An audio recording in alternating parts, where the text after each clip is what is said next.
Okay, Gene, are you ready to be counted in? I'm ready, farts. Ready in 5, 4, 3, 2. Yeah. Hey, yeah.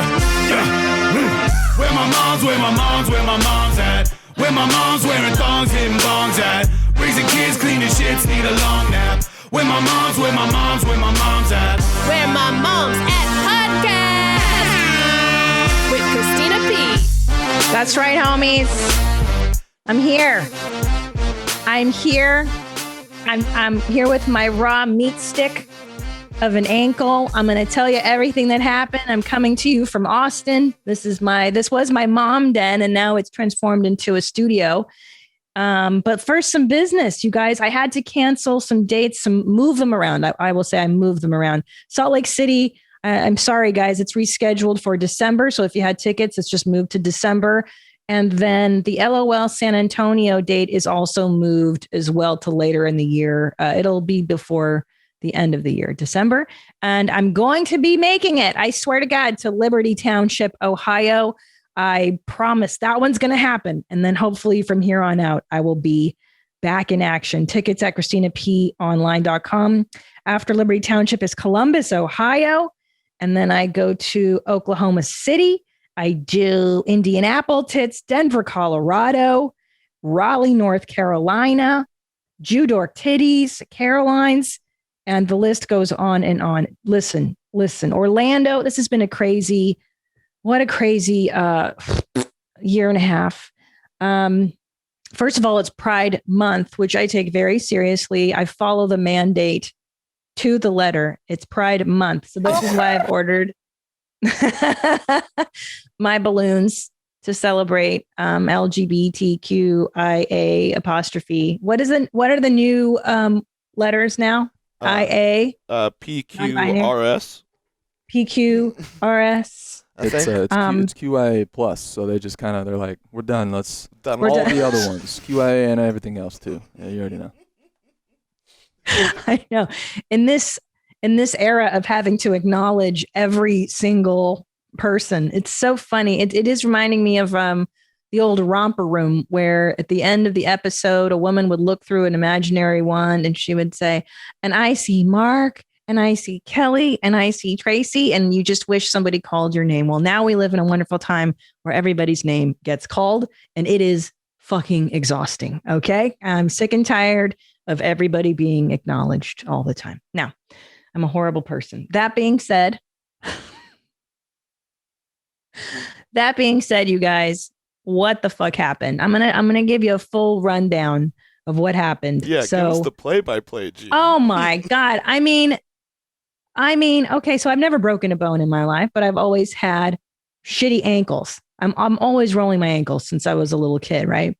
So I come home from Chomaha, Nebraska. I'm tired AF, and I go to bed. I wake up at 2 a.m. to the sound of my baby crying. So this is the night, like you came back from Chomaha, you went to sleep, and then this happened your first night back in Austin? My first night back. And I didn't sleep the night before in Chomaha because it's Saturday night. I do 2 shows, late show, and then, I don't sleep because I wake up, I get home early on the early morning flight. So I'm exhausted. And it's 2 a.m. and I hear the baby crying. And of course, my husband has a genetic gift where he can't seem to hear babies crying. And I don't know if that's a gift that happens once you become a father. You don't hear anything like that. So he's passed out. I go downstairs. We have these death stairs, these wooden, it's a new house that I live in. So I'm not familiar with all the twists and the turns, big ass blocks, wooden blocks. I make it down the first flight just fine. And then somewhere to the second, I think I don't remember. I blacked out. I roll my ankle. I eat shit. And I just, now here's the best part is that I just think I've sprained it because I don't feel anything. I'm just like laying there like, oh, pull up that first picture. Would you, Nadav, of me laying on the stairs? So this is how I'm laying on the stairs. This is how I'm like, just kind of there. And I'm laying more to my side in the beginning. So you rolled your ankle at that flat area where the stair turns? I don't remember because you black out, I don't know. I think I actually ate shit as I was coming down the second to last step, I want to say, on the first flight. So then I eat shit. I hit that middle and then I roll down a bit. And so I'm laying kind of on my left side before the paramedics come. And I don't think it's broken because I don't feel anything. And I'm like, Tommy, get over here. I just like calmly call him over. And he goes, and I go, help me up, man. I think I sprained my ankle. And he goes, holy shit. He looks at my ankle. He's like, you didn't sprain it? He's like, there's a bone poking out. I was like, oh no, what?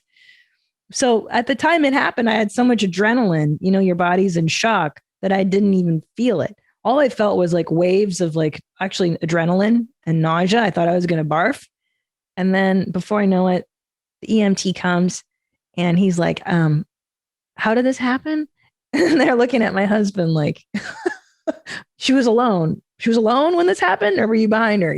Like everybody assumes that Tom has pushed me down the stairs, which is really fun. I feel like that's always the assumption. That's always the assumption in these cases, like what? So anyway, they come and they find an IV line. They put the IV in and it just drips blood all over my pajamas, which is why there's a picture of me in the hospital later, there's just blood on my white pajamas. Now, yeah, wait, yeah, that's what that red pizza slice on your leg on your pajama pant is. I thought that was just designer pajamas. That's blood. That's blood. So, and here's the weird thing. I think on some unconscious level, I sensed something was going to happen that night because I put on nice matching pajamas, which is really not my style. You knew you were going out. I knew something bad was going to happen. And then I was wearing like a bralette. Even I slept in like a sleeping bra, which I normally never do. So it was like I was ready for action. So then they pumped me full of fentanyl. This is me in the hospital. Can you get a picture of the bone, the ankle that's like, yeah, there it is. Oh my God. You got a Michelin Man tire around your ankle. I know. Bro. Oh my God. And of course, I'm appalled because my pedicure was not on point. And I'm sure they were all talking about that in the hospital. I'll tell you what, Disgusting Christina, the ankle really draws attention away from the tootsies. I mean, look at that thing, right? That little meat stick. And then the best part too. So I broke it. It turns out I broke 2 bones on my fibula down there. I completely dislocated my ankle. Oh my God. Okay. So this bone is shattered. And then this one is dislocated? Am I reading this x-ray correctly? Yes. So they dislocate that. And then up here on the upper part of the fibula, it's broken too. So I've broken it in 1, 2, 3 different places and my ankle's dislocated. Wait, like all the way up in the, like near the knee bone? I'll show you guys even. I'll show you. It's still kind of colorful. I don't know if you can see the colors. Yeah, so right up here, it's still kind of green. Oh this bone, God. It was broken here. So, but they reset it perfectly. So I didn't need any screws. So anyway, I'm in the ER and it's gruesome. But here's the weird thing is that I'm pretty fucking calm because I've seen Tom go through it. And I think having watched him go through it all, I was like, oh, I know what they're going to do. They're going to reset my bones and then we're going to have surgery and it'll be fine. And then so they reset the top bone. Okay. So they give me, they're like, we're going to reset your shit now. You're not going to want to be awake for this. So they give me ketamine and I have a crazy 4-dimensional trip and I see Pac-Man and I start crying and I tell them, I come out of my ketamine trip and I'm like, I love you. I love our children. I'm crying. And then they reset the bones and they're like, what's your pain? I'm like, there's no fucking pain. I'm like at a 2. Oh my God. So they reset everything. And then I was in surgery within like 4 hours and then I got home. So it was really quick. Jesus. And let me tell you something. Okay. Now here's the thing. Nadav. This is what I've been thinking about. Remember when Tom broke his bones and I was like, I remember that. And I was like, nah, I don't know. Childbirth has to be way worse. Now looking back, Tom's injuries, because he had 2 major, that was probably very painful. The arm and the leg. But for me, childbirth way worse than broken bones. Way worse. Sorry. Way worse than breaking your leg in 6 places. Yes. Look at how dislocated this fucking ankle is, bro. I know. Then look at the. Do they reset it with like one of those like mallets where they just kind of hit it back into place? I don't know because I was on ketamine. Oh yeah, you don't know how they did it. I was dissociating, and they told Tom to leave the room while they did it. They're like, "You don't want to see this. It's pretty gruesome." Oh my god, I'm looking at this one with the pins. Oh my. Look at the pins. Yeah, show them the pins. Oh my god, bro. So they put all that fucking hardware in my leg, and the guy was like, "This is just so you know, God. You're signing this consent form that when you leave, you're gonna have all this metal in you." I was like, "Yeah, of course. I want to walk, dude. Just put it in. Let's get on with things. I gotta go fucking see my kids." You and Tom are twinsies now. I know. God damn. So they gave me an epidural in my ass. It lasted for 2 days. So I got to walk around with this like 2 bags of drugs, and I learned how to use crutches and then all that fucking shit. And then I got a scoot, which is way better now. But wow, so that sucks. So it's almost bittersweet that that Tom broke half of his body in December because you guys were prepared for this.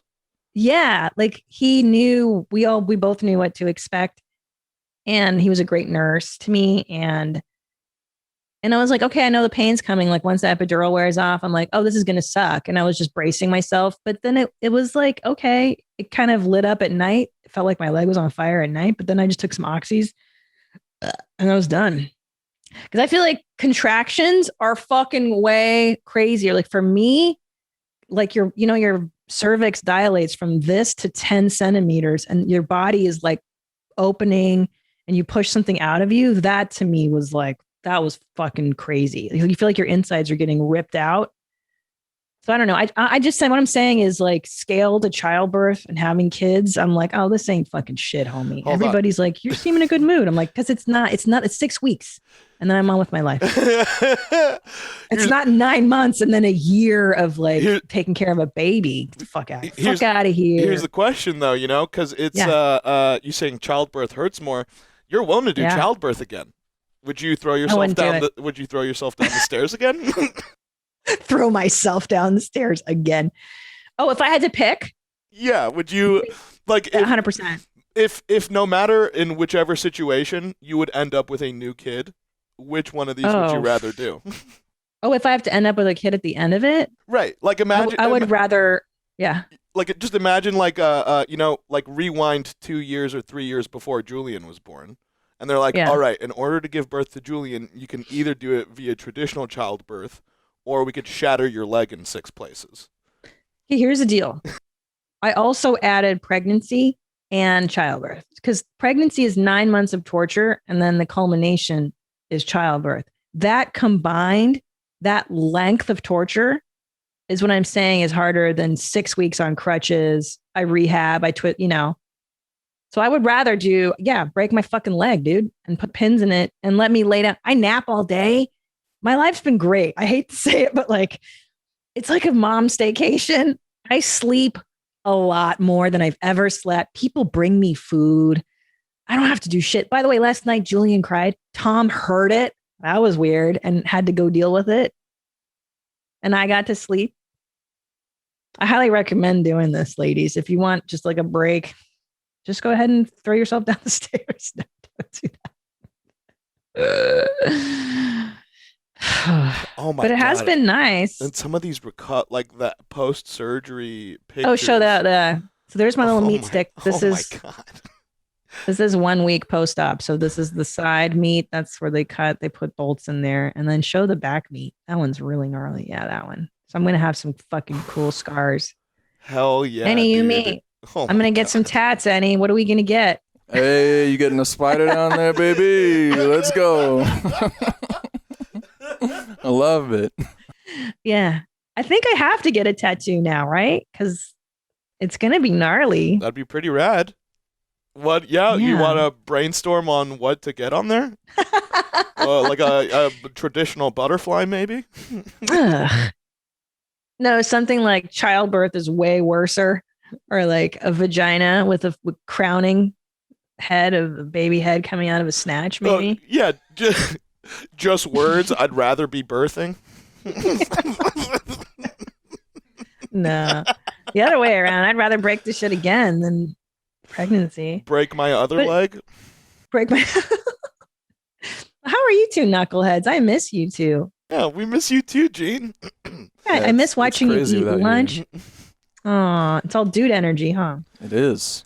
Super macho. We were just talking about what it would be like if we all moved in together the other day.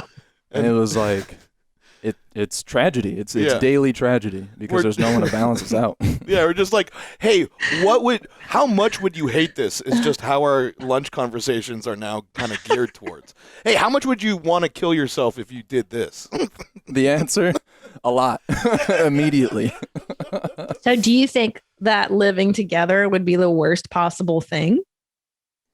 Yeah. Yes. I wouldn't say the worst possible for most thing. of us. It's like we figured out like who would be the worst roommate to who would be the best roommate to who, and I can tell you right now. Yeah, what are your predictions? What do you think? Okay, here's the deal. I think that Chris Larson is probably an ideal roommate because he's quiet as a mouse. There he is. I didn't even know he was in the room. Chris, did you see that dude? See how nice I talk about you? I didn't even know you were there. I'm flattered. I love you. I think you're clean. I bet you cook and like you might leave leftovers for your roomies. You obviously have a you have a high tolerance for stuff. Like you live with a mouse right now. It doesn't bother you. He hasn't been around in a minute, so I don't know. Yeah. I think for Chris, it's more of a nightmare to live with you two. 100%. Yeah, we determined that he would have the worst deal out of us all. He would hate it the most. Yeah. He would be the first one to lock himself in his room where it'd be like, oh shit, you have a roommate named Chris? Like he'd be the one that's just like, oh shit, I didn't know you were here, dude. Yeah, he just makes himself invisible to not deal with you. Now, here's my question, because I can't determine. So between Nadav and Annie, Nadav is obviously the sloppier, messier creator, because I too am a sloppy, messy person, and I recognize game. Yep. Now, Annie, because he doesn't eat much and doesn't produce much, you know what I'm saying? Like, I feel like Annie probably doesn't create so much mess because he doesn't eat a lot. Like he doesn't create trash. Like he probably just goes in his room and plays video games, and like people feed him. For the most part, yeah. You got that right on the mess. That wouldn't be my issue. But we determined that I'd probably be the most annoying to everybody because I'm loud as shit. And I just kind of do what I do, and I don't worry about, oh, you're sleeping? Oh, you got to wake up in 2 hours? Oh, poor you. I'm going to play my games, and you're going to hear them in your room. It's okay. Put headphones on, whatever you need to do. You know what I'm saying? I'd come in, I'd be like, hey, Eddie, could you just turn the bass down a little bit, buddy? I just gotta. That's the only knob I got. It's just bass, more bass. That's all I could do. Sorry, Chief. Yeah, I'd be the worst for sure. You're that guy. I didn't realize you were. Yeah, but it's only because like I also I live with people like that, that are just that could party all day if they wanted to. So it's like, I'd kill myself. So I'm never like an asshole because I don't room with people that I would be an asshole to. But yeah, if we did, I'd be that guy. Yeah. I feel like there would always be someone that you don't know that's in your apartment if Annie's your roommate. There's always just like, hey, this is my friend Stacy. Yeah. I met her at the supermarket or like whatever the fuck. Or like, hey, here's Kevin. Like he likes to game. Yes. And it's just like, what are we? I just want a night without strangers in my apartment. Yeah, but it's like, hey, you get new friends for free.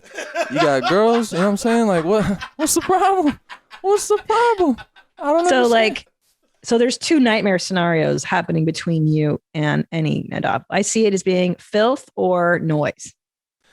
Yeah, it's the. I feel like the lack of privacy is what would irk me the most in living with Annie. Where it's just like I don't have any time to recharge by myself. There's just always people here. It'd be that he's like our levels of being social would not match up. Yeah, I would kill myself. Definitely. My thing with him is that he'd be that guy that would like you'd make the list of rules of the house and shit. And be like, you gotta Showers can't be more than 25 minutes. I would. Oh my god. No, I would not. You would so Nadab does the fucking chore wheel. Yeah. No, it would be an unspoken list, and if you didn't follow it from memory, then I would just start holding an invisible grudge against you. Oh, you're that guy. He's that guy. We would be the most like. I was thinking because I've been watching Bad Girls Club. I don't want to get into that, but I'm just saying I've been unironically watching Bad Girls Club. It's the worst show. It was a good show. I watched it beginning. Yeah, I love it, but it like always has me thinking about that now. Like, what if something was a reality TV show? If this was a reality TV show, all of us living together, it would blow. Nightmare. It would be the funniest thing ever, but we would kill each other by the end. Yeah, for sure. Yeah, I would take Nadab over any. Okay, number one is Chris Larson as a roommate. Obviously, number one. Oh, you would take me as a roommate over any? Like, if I have to choose who to live with, number one, Chris Larson. He's obviously the most sensible choice. Yeah, it's a good choice. Yeah. It's normal. Yeah. Number two, I go with Nadav because I can handle filth. Filth is like whatever. We hire a cleaning lady. Exactly. We split the bill. We're same frequency. Yeah. Like we fuck off. You come home. You just go to your room. I go to my room. We don't talk a lot. Any socializing and noise would make me want to blow my fucking brains out. Oh, that social thing.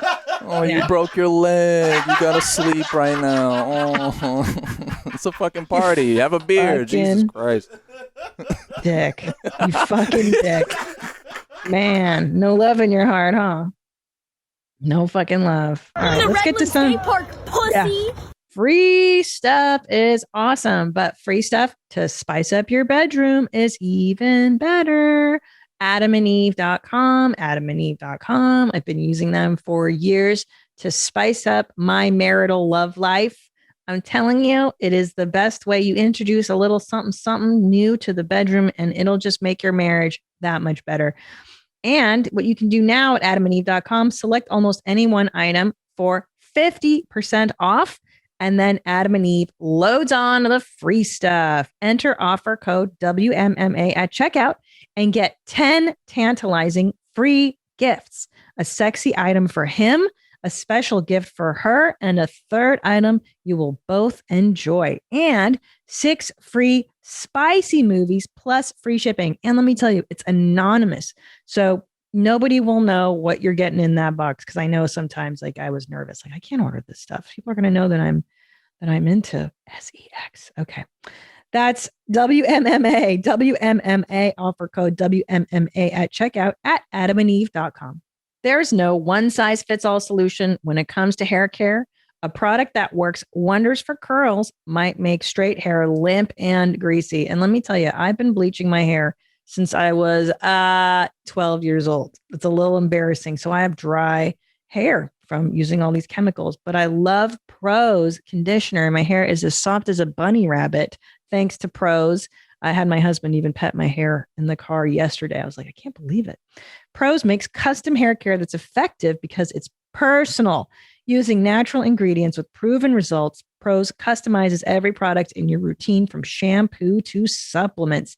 You take the quiz, Prose analyzes all your answers, your eating habits, your damage level, your exercise, everything you're doing in your life. It analyzes all that data to determine what unique blend of ingredients should be in every product that they will send you. It's so great. So Prose is the healthy hair regimen with your name all over it. Take your free in-depth hair consultation and get 15% off your first order today.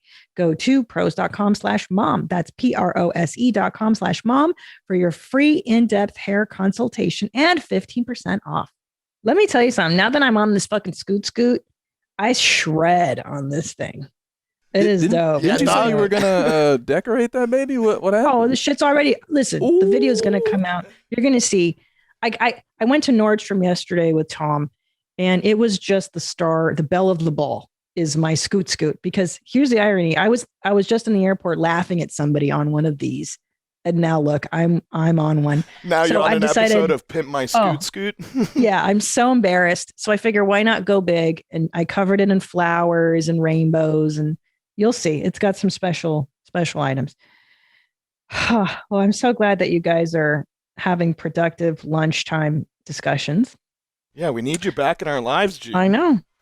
It's coming. So July 16th, I get my little meat biscuit checked. And if the doctor gives me the green light, I can get off these fucking, I'm going to throw up crutches and get back to life.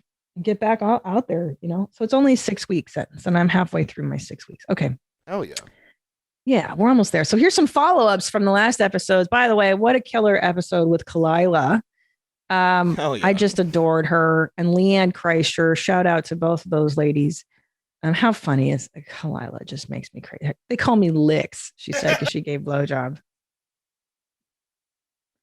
And she's just so stunning. And Leanne too, so funny. I'm so lucky. Also, I want to give a shout out to have you guys seen that show Hacks yet? Yeah. On HBO? Yeah. God damn. And Hannah Einbinder. It's been a fun watch. Man, I'm so in love with that show. So I asked you guys for recommendations on Instagram. Thank you so much. So many of you recommended great stuff. I'm getting into it. But Hacks is so great. And that Hannah Einbinder, who plays the younger comic, is so talented. So shout out to both of them. Is it Jean Smart, who's the older comedian lady? Yeah. God damn, it's based on Joan Rivers, the character. And if you ever want to, it's 100% Joan. I mean, I don't think they're going to say that, but if you really want to know what the stand-up world is like for women, it is like spot on. It is fucking spot on. They do such a great job. So there's that. Number 2, follow-ups. I've been really seeing a lot of these fat models on everything lately. And I like, oh, did you hear that Victoria's Secret? Let's segue into that. Did I send you that Victoria's Secret thing? Did you fucking know? Did you know Victoria's Secret? So they've been going under for a minute. I guess the angel thing has kind of just had its moment. Victoria's Secret is now replacing their models with like inspirational female role models. Would you mind Googling it, Nadav? Just type like Victoria's Secret new campaign. So they're replacing hot models with like regular ladies that achieve a lot. Which hey, I get that. Yeah. But like, they're not hot. You know what I mean? Like, I want to see Victoria's Secret swaps angels for what women want. Will they buy it? Well, let's see. So these are women who are accomplished in various fields, and they're not necessarily model-esque. My bet is no, it's not going to make me want to wear it. Look, I don't want to look like that. That's the fucking problem. Okay. When I put on Victoria's Secret bra, I want to pretend like I'm still 23 years old and I got rock hard abs and my tits are a perfect 34C and I haven't had 2 kids. I don't want to look like I do. That's what I look like in underwear. I want to aspire to something greater. I don't know. I don't know what this movement is. I mean, I guess we're trying to make everybody feel involved, but it just, look, when I see a woman who's more beautiful than me and who's perfect, I don't think to myself, I feel bad about me. I'm shitty. I feel like, oh, that's something to aspire to. Like, I'm going to go work out today because I'm going to labor under the delusion that one day I can look like her. Yeah. Like, it makes me want to do better. That's the point of your heroes, so that you look up to something. Mm-hmm. But not anymore. Right? Like athletes. Do you hate athletes because they're better than you at basketball or running or whatever? No. I want to be like them. That is a solid point, because I've always felt like that's always why I didn't like baseball or golf. It's just like, look, if I could play this shit, it's not a sport. Yeah.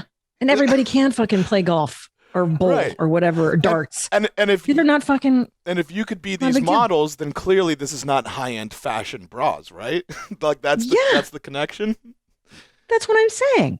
And what's wrong with being genetically gifted? That you're beautiful. That's a gift. Beauty is a gift. So we should celebrate beauty. That's also part of the female experience, is being beautiful. Some women are, some women are not. Big fucking deal. So they're having bragger ladies in these ads now too? Just kidding. I don't mind the pregnancy. Oh, so that's okay. Well, I don't know. I mean, at the same time, if you're shopping for maternity wear, you want to see what it looks like on a pregnant woman. So then I'll go, okay, that's cool. because you guys need like maternity bras and stuff because the tits get all big during pregger season. Yeah. This is the guy that's making them? I don't fucking know who that is. This is Victoria. That's Victoria. Can I tell you how Victoria's Secret could have saved their fucking line? Don't mess with regular looking women. You should have gotten trans women, like the hottest trans women you could find, and make those the next angels. I think that would have saved. I'm just letting you know. That would have been like zeitgeist, right? Because then I'd be like, oh my gosh, yes, queen, or whatever they say. Man, free consulting advice from Christina P, everybody. Hello. Okay, here we go. So this is about fat models. Hi, mommy. Just a quick thought on fat models. I too have noticed a lot more chunky ladies modeling clothes for my favorite brands. And at first I viewed them as companies jumping on the whole bandwagon as if they were a white actor taking responsibility for being white. That's that stupid, remember that video that was playing around the pandy where they were like, I take responsibility. All the actors were very serious about taking personal responsibility for racism. But I recently had the realization that these companies are merely reacting to the fact that our country is fat as fuck. 42% of this country is obese, and I think clothing companies realize that if they put their clothes on fat ladies, they would sell more. Simple capitalism. Realizing this made me feel less annoyed when I see models with bodies that I usually only see at the water park. I love you and hope your body heals quickly, Lily. Thank you. So interesting point. Maybe it is but then again, Americans have been obese. The majority of Americans for how many, we've already known this for 2 decades now. So this is not new news. I tend to think that they're using wokeness. They're trying to lean into this trend to sell you more stuff. I really don't, I don't know. Advertising works by making you feel inferior to sell you things you don't need, right? So you have to make the larger person feel inferior by putting a skinny model up. That's how the whole system works. So you go, I want to look skinny. I want to buy that thing. But whatever. Interesting point. Perhaps. I just want to take a moment to say thank you for always acknowledging what absolute shit turds little boys can be. I have 2 boys, 4 and 21 months, and while I adore them, they can be such little turds. I love that you talk about this because I feel like people just don't talk about it. My friends who have girls don't get it, and even my friends who only have 1 boy don't get it. When you have multiple little boys, they gang up on you, break things at an alarming rate, and at times just flat out beat the shit out of you. I love these little guys more than anything in the world, but they're assholes. Every time you or even Tom talks about this, it helps me feel a little less crazy because I know I'm not the only one going through this. Thank you for always keeping it real. Keep them high and tight, mommy. Jess L. Yeah, I know, Jess. I've also noticed since when Tom gets home from being off the road, the fucking minute he comes in the door, the boys are like, sit on the couch. I want to jump on you. And then Ellis will jump up on both knees and just jump right into his lap and fucking slam him. And then Juju gets on top of him, pulls his beard. Like they are savage. They just broke into this room yesterday, fucked up this camera, had to call a guy to come fix that. They fuck up everything all the time. Jesus. All the time. I was actually hanging out with my siblings this weekend and oh, I'm sorry. How'd that go? No. It kind of, it was all right. It was bittersweet, but they were reminding me what a little shit I was when I was growing up. You were? Yeah. Well, apparently my biggest bit was punching people in the nuts. And so they'd be like, hey, Nadav, do you remember when you punched Uncle Marvin in the nuts? I'm like, not really. And they're like, well, you also did it to Goofy at Disneyland, and you did it to pretty much any adult until it was really beaten into you that you weren't allowed to do that. Yeah. And the thing is too, is that, it takes time to, what you're doing with children is you're civilizing the savage. So when they come out, you come out in the world, you don't know what is left, what is right. You don't know how to wipe your ass. You have to be told everything. So it's the civilizing process just takes time. So just because somebody's 5 or 6 doesn't mean they don't always act. Ellis for the most part is a good kid, but they're gonna fuck shit up for a while, man. Yeah, it's just it's inherent. Fuck shit up. Yeah, you have to. It's inherent. Yeah, you have to fuck things up. Well, and I think too, you have to factor that into the cost of your life when you're a parent. I have this lovely ice maker now. I did, and it's fucked up, ruined already. I had to call the guy yesterday to fix that. cabinets already fucking slammed open, slammed them shut. They're gone. Done. Now, is that from the kids tearing them open, or you tearing them open? Of course. No, that's my own shit. I just destroyed something too recently. Yeah, I've been a little easier on the items around the house because I don't get around as much. I've been using my grabber though. You know the handicap grabber, the grabby. You got the grabber. The grabby. I should have brought the grabby. Did you use that before the ankle break, or that's the post ankle break thing? Of course. So the grabby I used when I was super pregnant with the first kid. I learned about the grabby. It's what like old people use. I've seen the infomercials. You Google it on Amazon. Yeah, it's the best, dude. Let me tell you, if you're super pregnant and there's a point where you can't bend over when you're pregnant and pick things up. So I would just drop things and leave them on the floor for hours until Tom would come home and be like, why is there, there's the grabby. Like, why are there so many napkins on the floor? Why is there a cup on the floor? I'm like, because I can't pick it up. So you get one of these grabbies and some of them are so specific. They can pick up like tiny little flecks of hair. And you have quite a bit of experience with this. Which grabby would you recommend, Christina, to the people with shattered legs at home?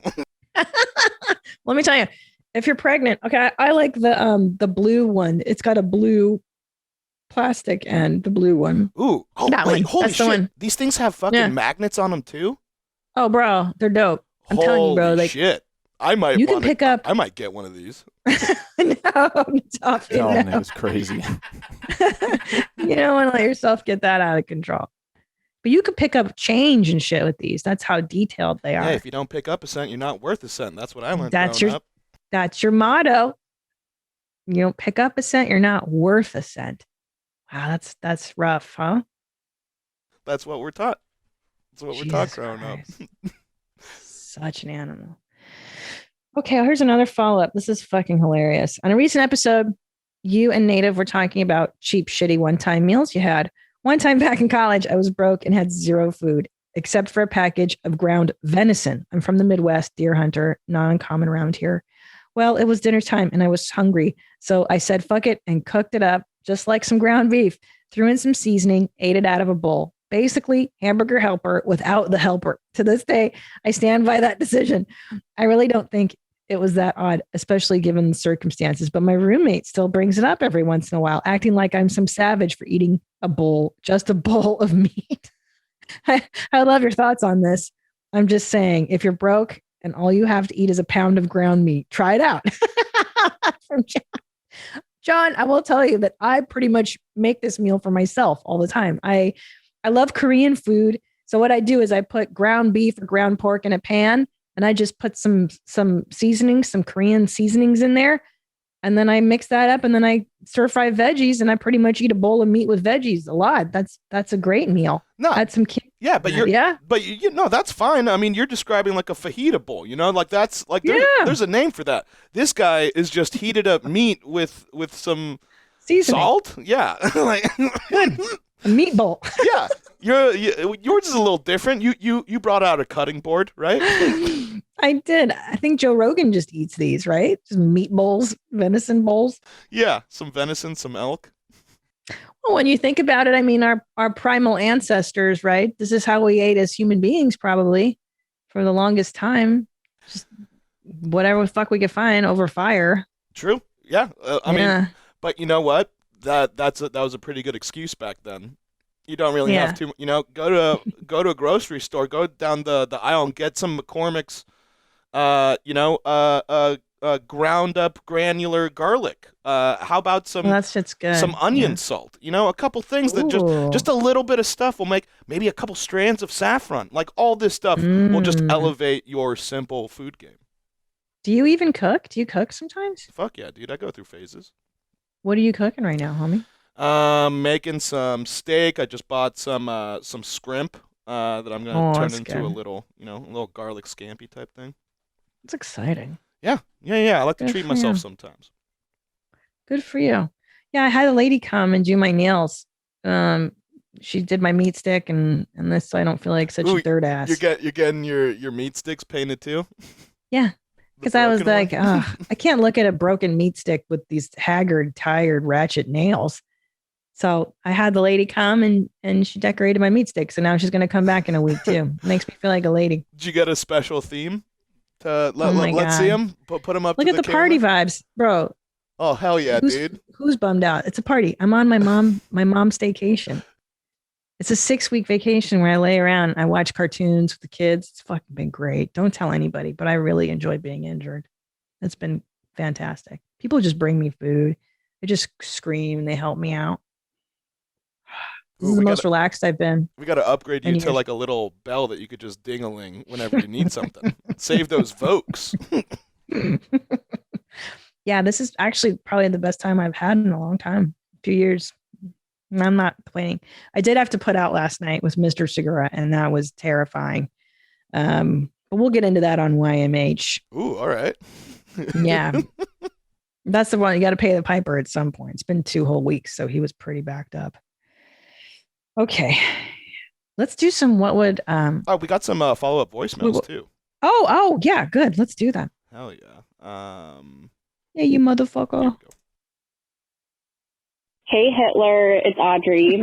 I just wanted to say I heard Native talking about using his clippers on his pubes, and use Tom's clippers on your pubes. It's a game changer. It is amazing. Just got to be a little careful, but it's half the time, no razor burn. Clippers are men's secret. Do it. Try it out. And yeah, ta-ta for now. But just thought I'd say that. All right, bye. Wait, she's saying she's to telling use me Tom's clippers? On my meows? That's what I heard. Am I hearing that wrong? Well, let me tell you, because of this accident, I've got full 70s mom bush down there right now. Like I can't exactly like I sit in the fucking shower. I'm afraid of putting that. You do hair clippers on your nuts, Nadav? Well, look, I'm not going down there with scissors. I mean, I feel like the hand-eye coordination, like you're much more easier to snag or tear shit open. Yeah, I just kind of get clippers and like I just kind of hover next to it. But like, I remember seeing some comments are like, "No, bro, you gotta like stretch that shit and cause tension." It's like, dude, I'm not contorting my balls to shave them. I'm just gonna. I love that people comment like, "No, you fucking idiot! Yeah, you fucking dumb. Doing it wrong." Yeah, like it's public discussion. It's so funny. What is wrong with the world? Wait, okay. I don't know if I want to put it on my meows. I mean, I'll try anything once, but. Well, the thing that I'm hearing is she said use Tom's, which is don't do that. Tom's? Yeah, Tom's facial thing. Yeah, no, like, he's the one he uses in the peanut. Like she's saying, I mean, from what I'm hearing, is she's saying the one that he uses for his head because he shaves his head. Use that. Yeah. No, you don't do that. That's bad. Don't you don't mix. Don't you do it. It's bad. You don't. Shit. You sound just like him. You're right. You are becoming Tony Jones. I told you. Once you guys kick me out of this place, that's it for me. I'm gonna go straight to jail, get a DUI, baby. You already know. But you never use clippers even on your own hair, like your head, and then on your nuts. You don't do that. That's so Tom has 2 hair clippers. He has a big one, like a big one that he does his head. And then he uses the peanut, the smaller one for like the neck trim up. So I'm thinking she's saying use the peanut on your meow, but that peanut is very powerful and I would fucking lacerate my vag. I don't know. I don't think so.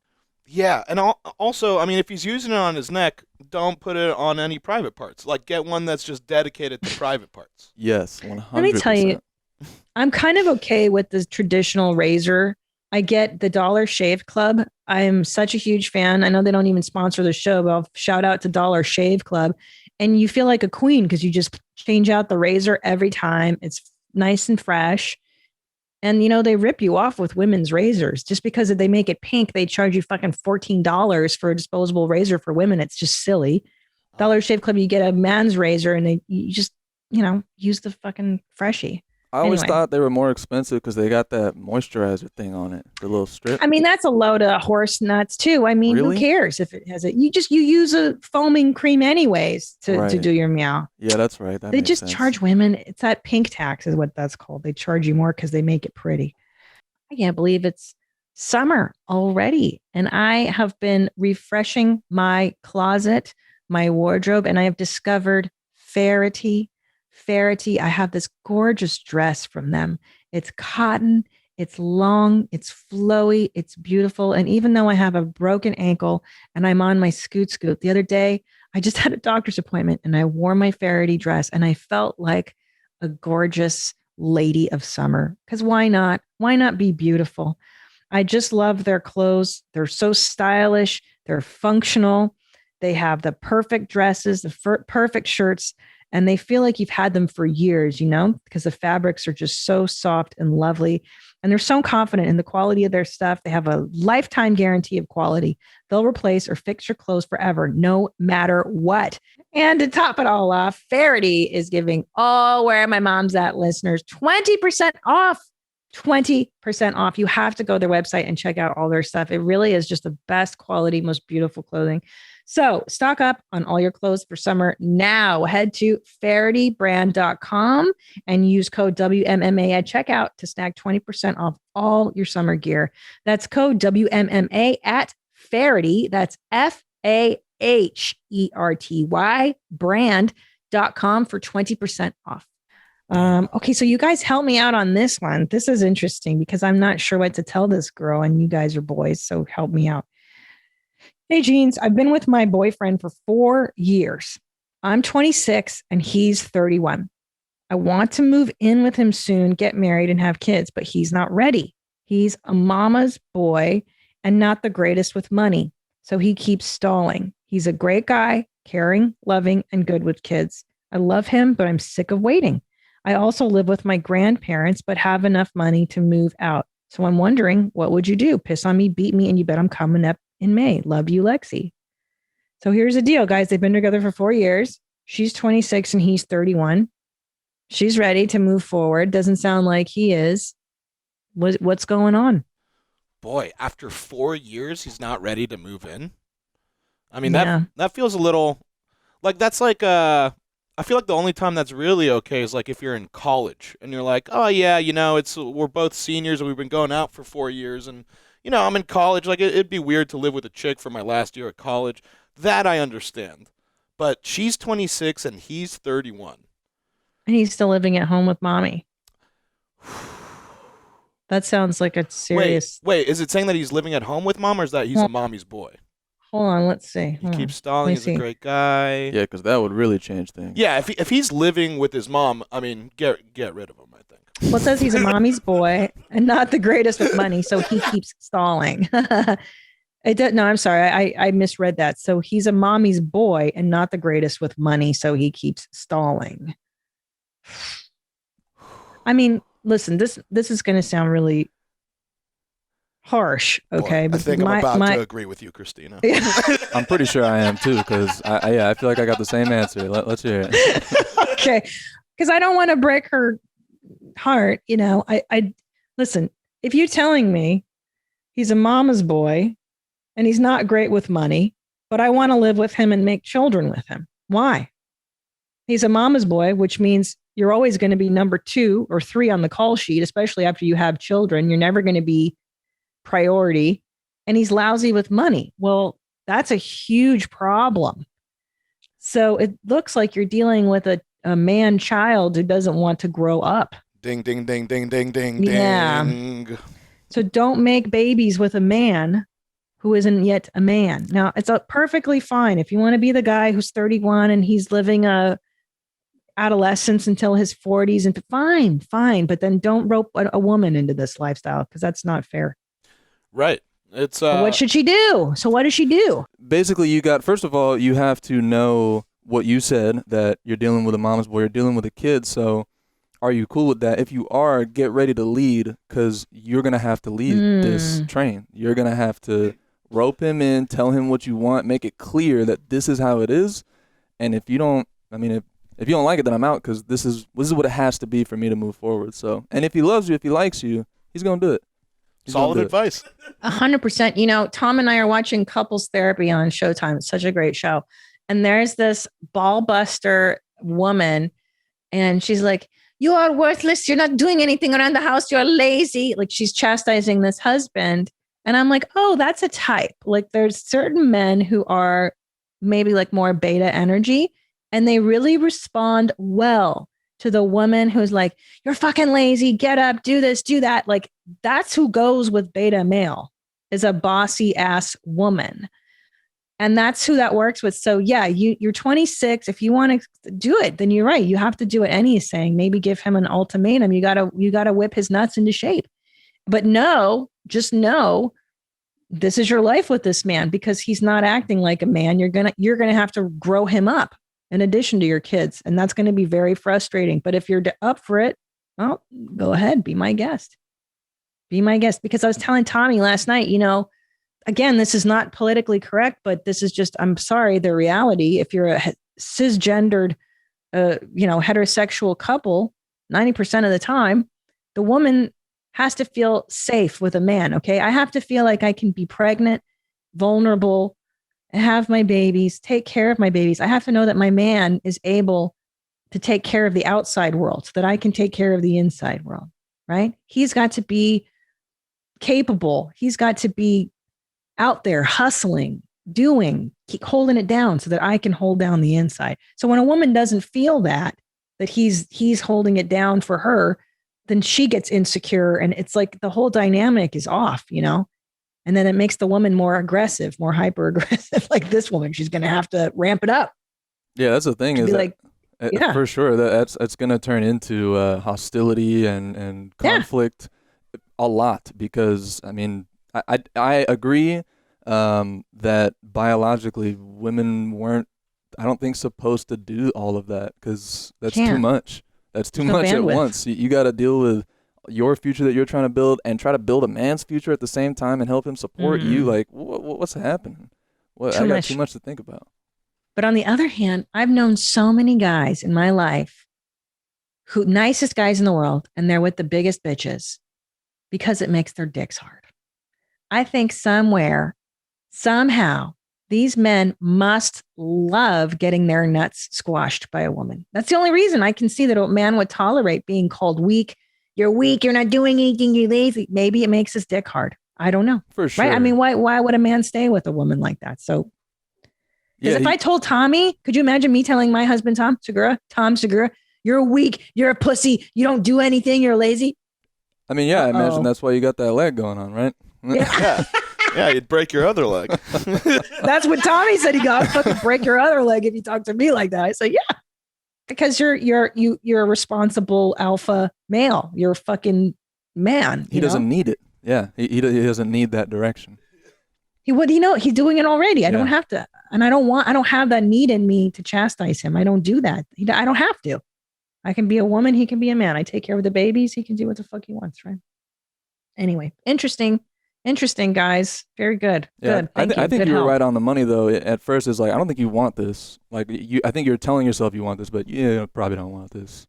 You're just, well, if she's telling me he's not the greatest with money and he's a mama's boy. And by the way, the mama's boy, listen, there's a natural separation process. When you marry a man, there's a natural process where the son and the mother have to separate. It's normal. That is a normal thing. And the son has to take his wife as the primary woman in his life. And that's an adjustment period in any healthy, normal dynamic. But if you're telling me he's a mama's boy, look out. Now you're always going to be jockeying for position with the mother. And that's not how it works. When you get married, the family of origin takes a backseat, and now the family you create is the primary family. So he's got to be able to stand up to his mama and say, this is my woman, this is my kingdom, this is the queen, this is the king, this is the babies, that's it. You're going to be fighting with your mother-in-law too. And that is, you don't want to fight with your mother-in-law. You don't want to fight with your mother-in-law. And it's not worth it. And if it's like he's a mama's boy and he's bad with money, those are both going to be huge issues in the not so distant future. The number one, the top reasons people divorce: sex and money. Sex, money. So that's a huge problem. If you guys don't see eye to eye on fucking and cash, forget it. That's a big problem. Big problem. Okay. Now this is an interesting one. You guys can help me with this too, because this is a dude. This is Evan. He says, I'm a 32-year-old, high and tight man that got laid off due to COVID. I have been a salesman in the oil field for years, and I have decided to try and live my dream. Nothing huge. I want to join the fire department. For some reason, I feel inadequate. I know physically I can do it, but something about starting a new career has me shaking. Any advice is welcome. High and tight as hell, Evan. Wow, oil fields for years. That's crazy, salesman. Now, first of all, nothing huge. I think joining the fire department is extremely huge. That is a massive lifestyle change, massive undertaking. Your whole life is going to change. You're going to be sleeping at a fire station. Am I right? Like, don't they sleep at the fire station for like 4 days and then they're home for 3 or something? And you're putting your life on the line for other people. Yeah, as your day job. You're becoming a superhero for half of the week. It's no wonder you're nervous. Nothing. Yeah, like what? I'm just gonna save people's lives. No big deal.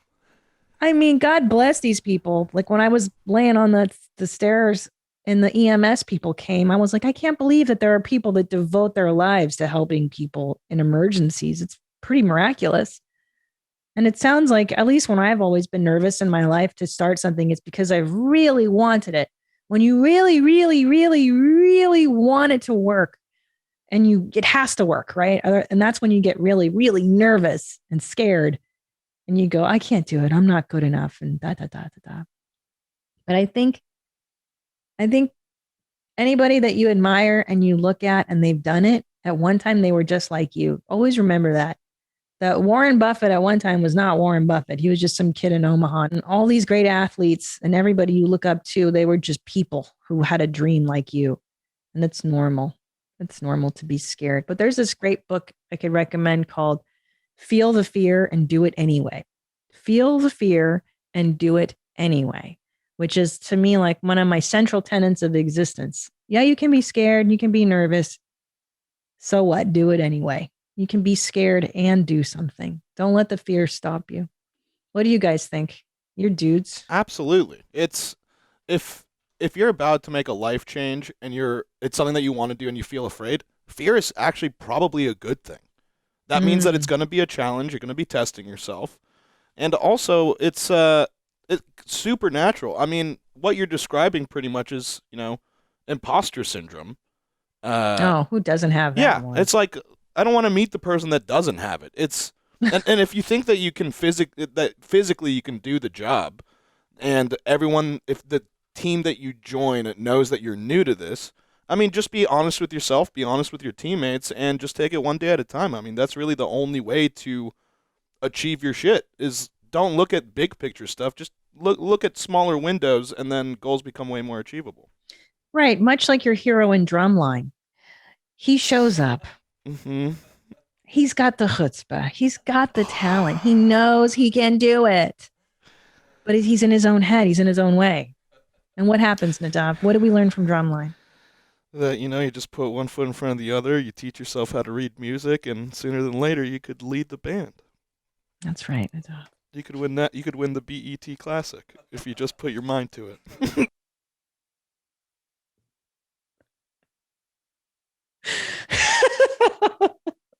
Everything is back to Drumline.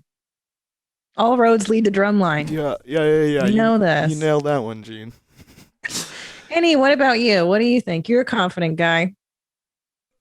I mean, you guys nailed it. It's if you're feeling this, then it makes sense that you're uncomfortable. If you weren't uncomfortable, you would probably be one of the various dudes that we feature on YMH every week, because they're super confident and ready to do all these crazy things that they absolutely have no capability to do. And it's normal. Feel the fear, go with it anyway. Do it anyway. Try again. You'll get it. Mm-hmm. If you love it, you'll get it. If that's, what's funny? You're right. If you love it, you'll get it. And I never understood that, because people always said that to me in these inspirational books, like, you have to love what you do.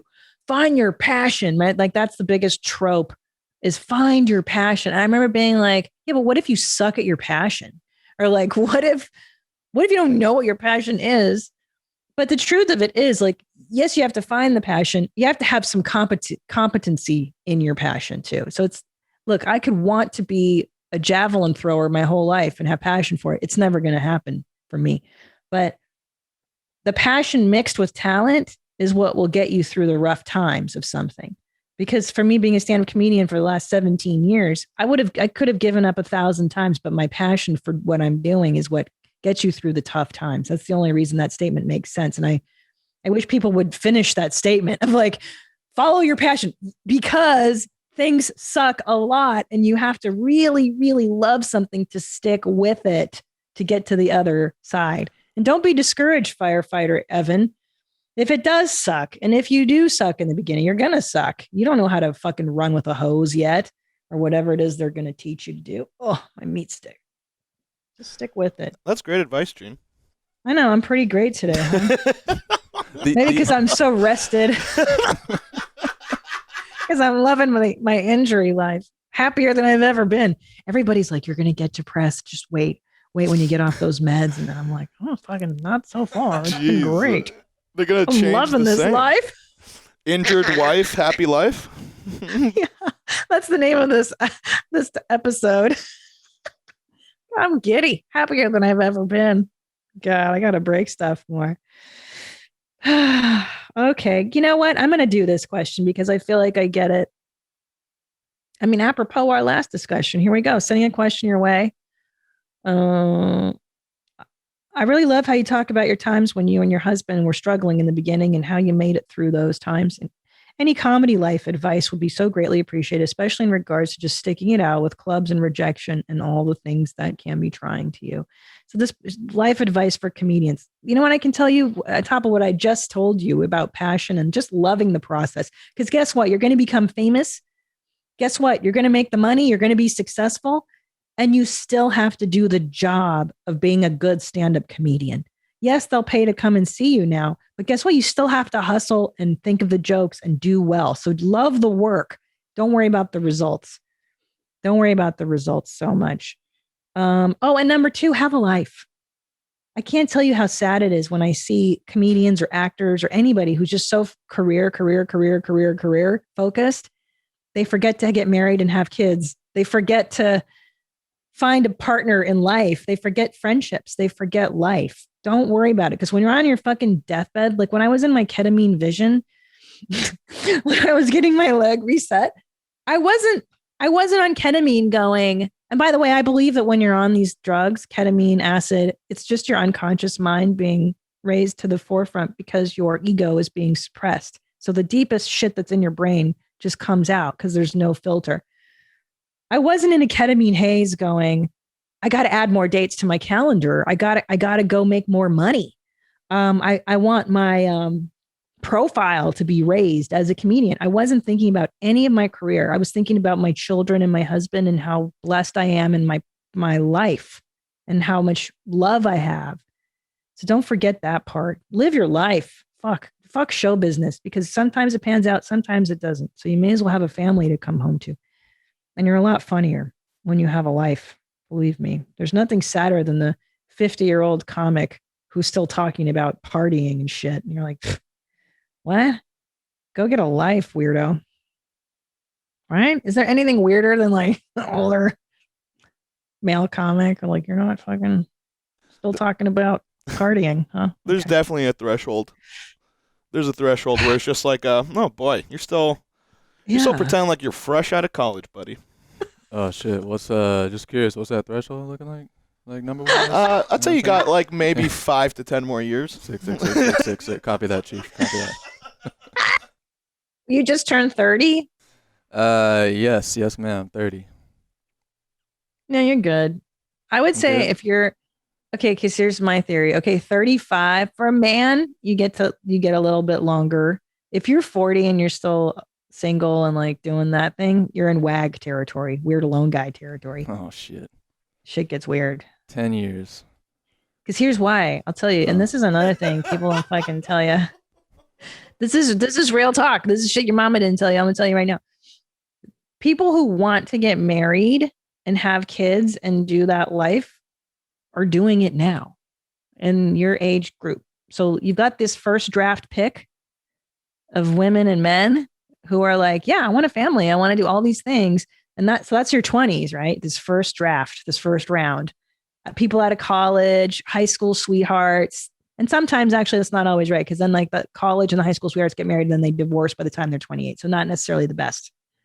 I'm thinking 28, 30, some early 30. That's like that nice sweet spot. So you've got those first waivers, those eager beavers who wanted to have kids at 23, they're married off. And then you've got like the career people, which is where you guys are 28 to 30 something.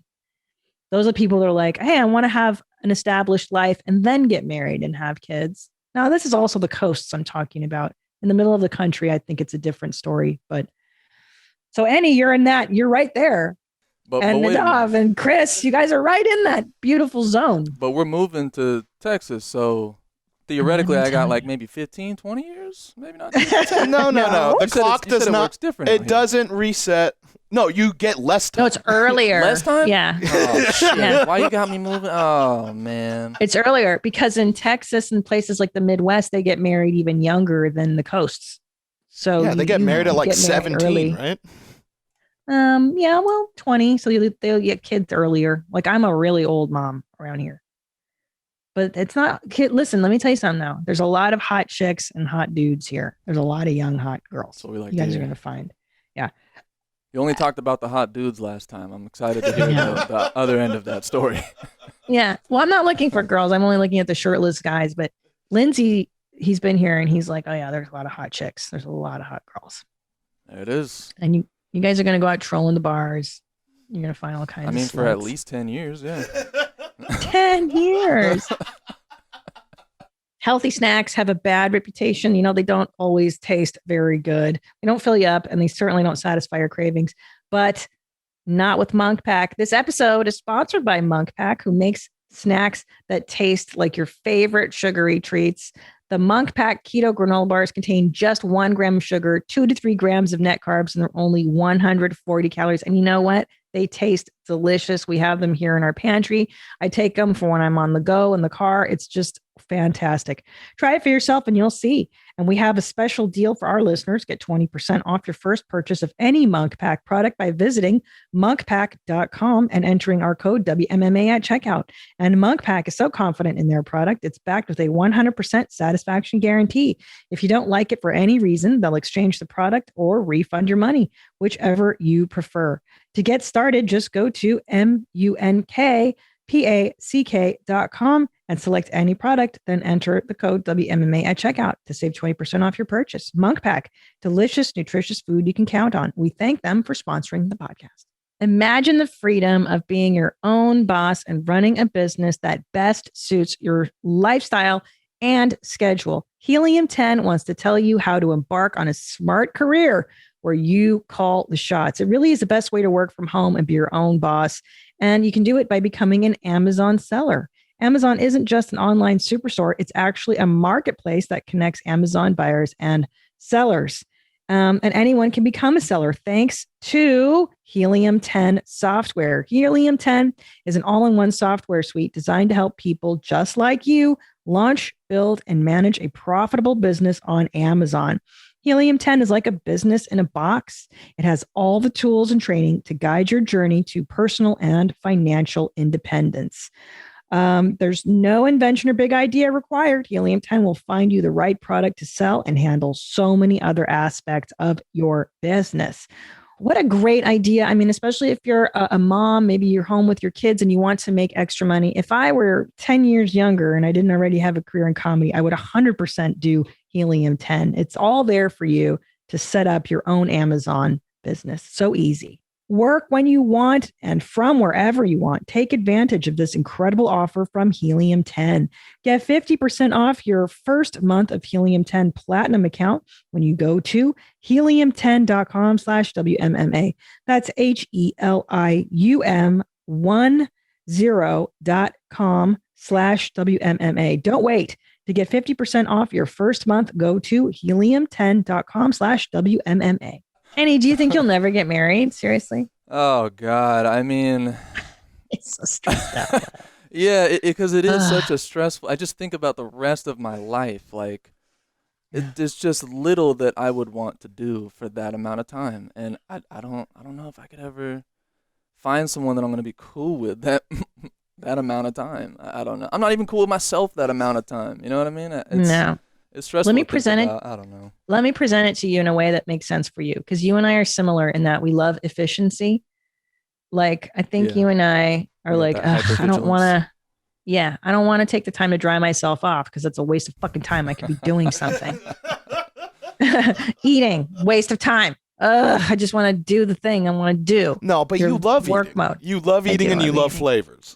But I'm saying for any. This is Any's brain. Yeah, eating's annoying. Now I'm talking as Any. I love to eat. That's the problem. Yeah. So for Any, because here's the good for men. A lot of people don't talk about this either. For men, the good part about getting married is that shit is squared away. You're done chasing pussy because the pussy's there. You've locked it. So you've got like this huge chunk of energy that you were devoting to chasing women, and that pool, like that dick touch need, is now squared away. So now you go, oh, that's fucking great. Now I've got all this energy for career and for doing stuff in life that is meaningful to me. Because now chasing broads, that's settled. We're gone. You know what I mean? Like, that's why men who are married get look at really successful. I was watching a documentary on Ronald Reagan and Nancy Reagan yesterday, who are fucking diabolical, but that's beside the point. And it was like, once Ronald and Nancy got together, because Ronnie was out banging chicks, he was an actor at the time, he settled down with Nancy, but they both had the same vision of what they wanted. You find the right woman who shares your vision, and now it's like just a rocket ship. Your life becomes so much better and stable, because that's a huge instability in a life. Relationships. I'm breaking up with somebody. I'm in with this girl. I'm talking to this girl, but then this girl isn't calling back. How much fucking energy are you spending on those stupid DMs? And some bitch doesn't write you back. Some bitch doesn't show up for the fucking date. This one doesn't do that. That one, it's a time suck. It's inefficient. It's one pussy. Just one. Just that perfect one. It's funny. Shout out to baby Zolo. Zolo was talking about how he just got out of a semester at college, right? He just finished finals and everything. And he was saying, good for him. Yeah, and he was saying how he was stressed out in like the first week because he couldn't figure out what to do with all of his free time that he had. He was like, this is weird. I'm not used to having free time. And he got stressed out and he wasn't sure. He just started putting it into random things. If I stop chasing pussy, that is basically me getting out of college. I have no fucking clue where I put that energy. That's all my life is about. It's been right.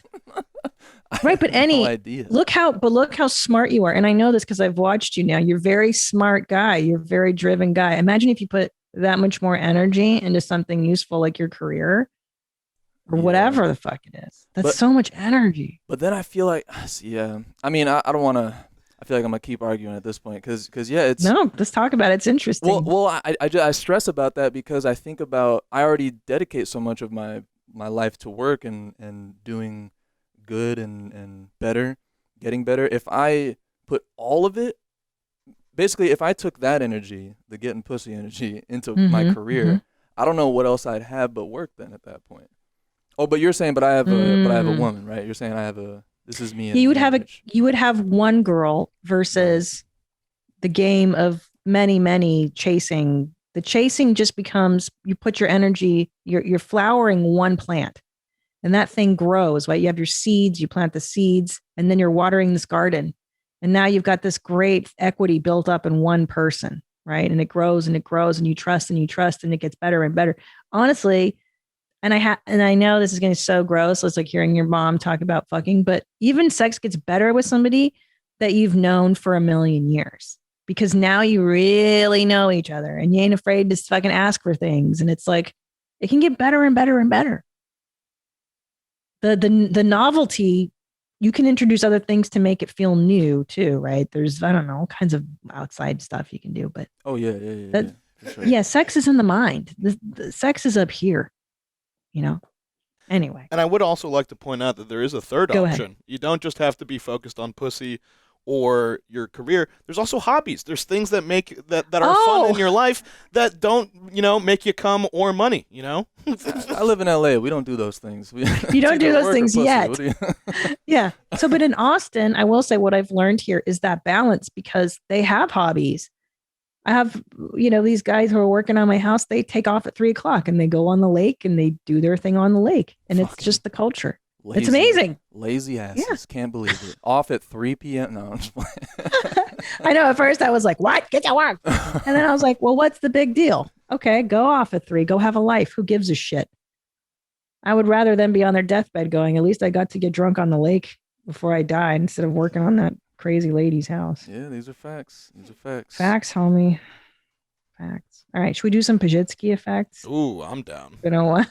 I love you guys so much with these. Trying to think if I've had any. I had this thing where I didn't want to get up to go pee in the night because I have to put on this huge boot, like a Velcro boot, and then I have to get on the scoots or my crutches and then crutch to the toilet, especially when I first came home from surgery. So I was like, I'm gonna just get one of these things on Amazon where I can pee in the bed, like a plastic apparatus. And then they arrived, like a bedpan. Worse. So it's like what men pee into, like those plastic containers. Oh yeah, but then with like a plastic thing like this that you put up against you. And I was like, oh, I'm just gonna pee everywhere if I do that. So I was like, fuck it, I'll just torture myself. Okay, here we go. I'm writing from the most frigidly cold place in Canada, aka Newfoundland. Oh dear. The rain is piercingly cold 80% of the year. Oof. And my thought is, instead of getting my shoes wet, summer or winter, I'd rather only get my feet wet and wear flip-flops. It has never occurred to me that rain boots existed for the rain until a friend asked if I was fully talked. Thanks for reading.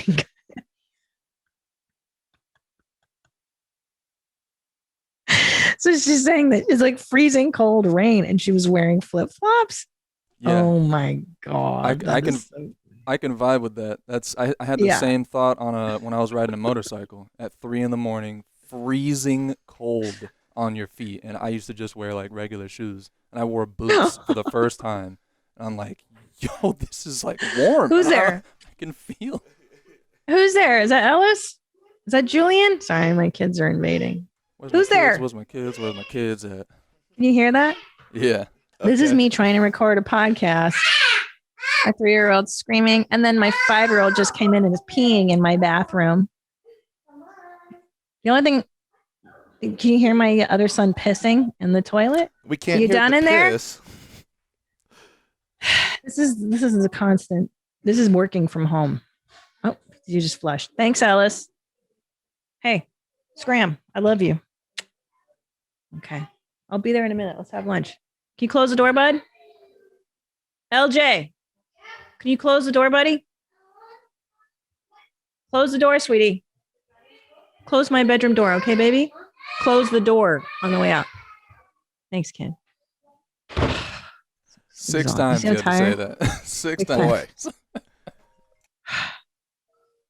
It's like they get to an age where you can tell them what to do and they follow directions. It takes a while. Injured wife, happy life, baby.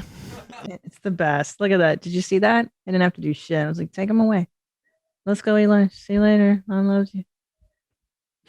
Such an asshole. Ooh, so I got some voicemail Pajitsky effects. Oh, let's do those. Even better. Yeah. Yeah, go for it. Hey, Hitler. So I have a Pajitsky effect, and it only happened until after I heard a conversation on Dr. Drew.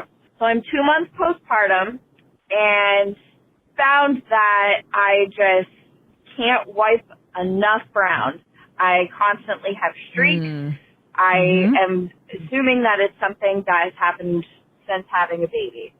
Now, I have always been a stand-up wiper. Always have been. Thought sitting down was absolutely ridiculous because you could accidentally get your hand in toilet water, and that's disgusting. Well, I decided to sit down and wipe after hearing this conversation on Dr. Drew After Dark. And wouldn't you know it, I can actually get a better reach, and things are significantly less streaky. This has not always been the case. I've always gotten compliments on having a nice, clean bum hole, but being able to actually get in there and wipe brown the right way is just a total game changer. So keep them high and tight. Thank you for sharing. Love the show. Thank you for sharing. Now, are you a stand wiper? Yeah, I'm a stand wiper. This entire control room stands up while wiping. I don't understand how she could get a better reach when she's sitting down. What is your arm fucking grow when you sit? She's wiping wrong while standing up is what's happening. You guys are so dumb. So it's so easy. Okay, first of all, if you spread the cheeks, then you can get better angle. So all you do, it's super simple because I'm a sit down wiper too.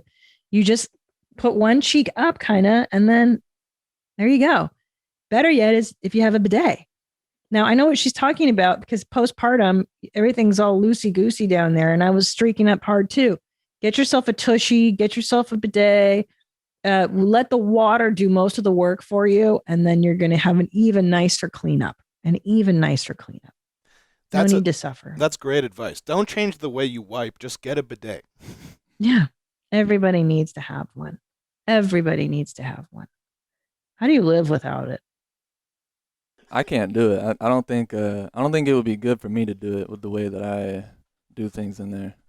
I don't think it would make sense. You squat on top of the toilet like an Asian man. That's what they do in Asia. Yeah. How did you start that habit? I have zero idea. I think it was instinct because I didn't learn it from anyone. Like I didn't look at anyone doing it. I just did it. It just felt right. So and it does actually. I would argue that that's the proper way to take a dump because it's natural. The whole Eastern world, that's how they dump. Yeah, so you're just Eastern. Yeah, it just when I sit down, God, it feels like I'm locked in a position I'm not supposed to be in because the pants are around the ankles and you can't move and I'm not about it. You take your pants completely off? Completely off. He has to if he's on the toilet. Yeah. You know what you can do, Annie? Is you can buy yourself an Asian toilet. Have you been to Asia? I have not. But what do you mean? You mean one of those squatty potty little stool things? No, like they literally have like one of these. It's like a hole on the ground, and they'll put like rails. Yeah, so you can literally just squat like that, so you don't have to get on top of anything. No, the one to the left of it looks more. Yeah. Like that. Like But your floor wouldn't be as dirty, like it'd be clean. Yeah, it'd be clean. No, I don't like that. I don't like the way that looks. That makes me uncomfortable. No. Why not? That I don't know. Doesn't that seem more efficient than what you're currently doing? No? I don't like it. This is built. Look, there's even places on the rim for your feet. I don't know. It looks like there's monsters in it. I don't like it. It looks terrible. I hate it. In there. I hate it. I'll tell you something. It's the same setup. I hate it. It looks terrible, but I've used these and they're great. It's so much more hygienic actually than putting your ass on a public toilet seat. You just hover over that. What if we show a whiter one? Does that look more appealing to you? Like That's a cleaner nice. one? Look at how futuristic that looks. It's really nice. It's getting better, yeah. Yeah, there we go. Yeah. Yeah, if it looks like less like a public, like you don't want one of those like things on the side that you have to like pull to flush.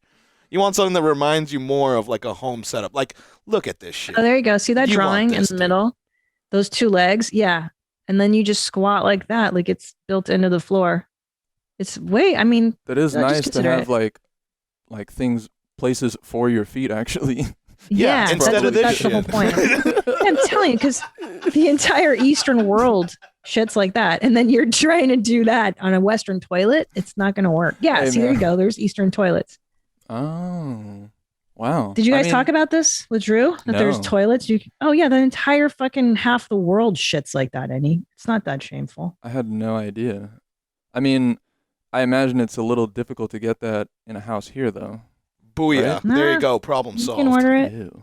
It's kind of like best of both worlds. That's like you got the tank up top and a place for your feet still. But like, imagine Annie's bringing home a girl for the first time, and he's like, just so you know. Yeah, that would be a talk. She's like, what kind of toilet is that? I hover. I stand.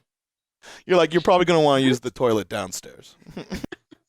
Like, it would have to be your secret if you started really Oh yeah, using that. I mean, the girl already uses the other bathroom, so that's how it already is. You don't use my bathroom. You'd keep the bathroom door locked and just tell her it's a closet or something. It's No. a second closet that she's not allowed into. No, if anything, like I don't hide it. I just say like you don't use my bathroom. If you're gonna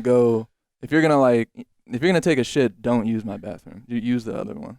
That's now, not. That's an now. explicit conversation you have. I don't know if it's explicit. I more just say like use the downstairs. You just put a no girls allowed on the bathroom door. It's just a thing. I'm just like, nah, just use the downstairs. Christina's face.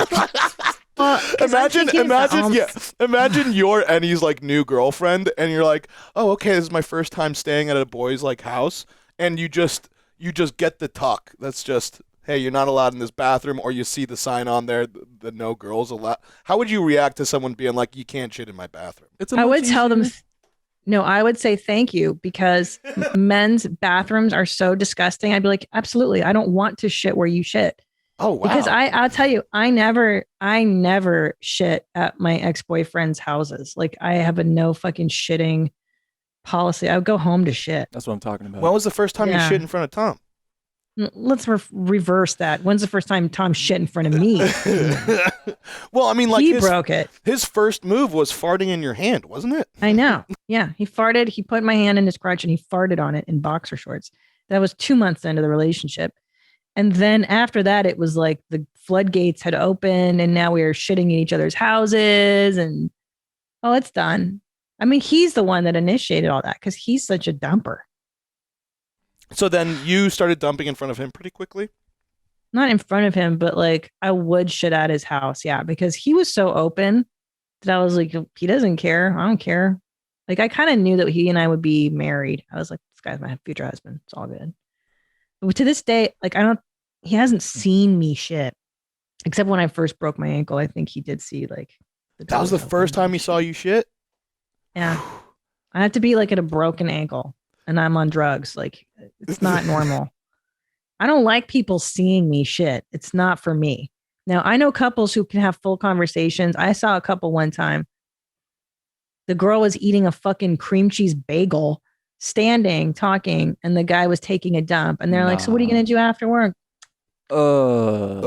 That's nasty. I don't think I could foul. do that with someone that I'm seeing, but I did always have an open door policy whenever I lived with dude roommates. Yeah, that's different. Yeah. It's different. Yeah, I would definitely kill you if we lived together. Definitely. Yeah. Jesus. Yeah, you wouldn't like some of my things, dude, because once I find out you don't like seeing me shit, guess what? You're going to see a lot more of that. You don't want to start this war, man. You don't want to start this war. And Nadav sleeps in the nude. So if there's an earthquake and you guys are running out in the hallway, you're going to see Nadav's dingling. What a train of thought. Yeah, it's true. I'd rather see that than him shitting, though. I'd be fine with that. It's whatever. You'd rather see him run naked and scared. I mean, than an earthquake. it's a dick, whatever. I'd make it fun for everyone. I'd put like a funny sock on it or something. I don't know. I'm trying to picture Nadav's dingling naked. I got that big fire crotch. Just a little fiery. Just a little fire in the nether regions. It is, right? The carpet matched the drapes. Yeah, I mean, what do you think? You think I got black pubes? Like, what do you think I got here? Well, here's the thing. It's always the same had color as blonde the hair. beard. It's always the same color as the beard. Oh, my mom had blonde hair, but she had a fire crotch. So you never know. Well, maybe she wasn't a natural blonde. Yeah, that's probably accurate. That's definitely it. That's not. Those don't really mismatch. I mean, did you carry on your mother's tradition of having a fire crotch? Now that you're growing out in the 70s bush? Oh, I'm full bush. No. I'm not going to tell you what color it is, but I'm not red. God, you guys are so nasty. That's so funny what you choose to key. You're just like, oh, yeah, full bush. Or like, yeah, landing strips. Like, ugh, I'm not telling you what natural color my pubes are. That's TMI. The audience doesn't want to hear that. That's disgusting. I'm so upset that they don't like fart mic. Did you see the poll? It was a 50-50 split on the fart mic. Yeah, and as a producer, I mean, my instinct just says, hey, you know what? If it's a split decision, just keep doing what you're doing. Which is no fart mic. I mean, you know what? If it ain't broken, don't fix it. And it seems like, hate you know. I hate you. All right, I gotta go take a nap. It's time for my daily nap. I'm gonna have lunch, take a nap, watch cartoons with my kids. I'm so happy to be doing the show again with you guys, and yeah, we'll keep doing these from my house studio until the official studio is built here in Studio Gene's Austin. Hell yeah, Gene. We're thinking of renaming it the FGT RTD studio, but yeah, that's a great idea. all right. Send me your emails, send me your mom hacks, send me your everything to where my mom's at gmail.com. You can leave me a voicemail. What's the phone number, Native? It's 213-375-5184. All right, guys, I love you. Please subscribe to the show so that way you're kept abreast of every video that drops for where my mom's at. Until next time, stay cool, moms. Mwah. You're gorgeous. Where my mom's at. Where my mom's wearing thongs, hitting bongs at. Raising kids, cleaning shits, need a long nap. Where my mom's at.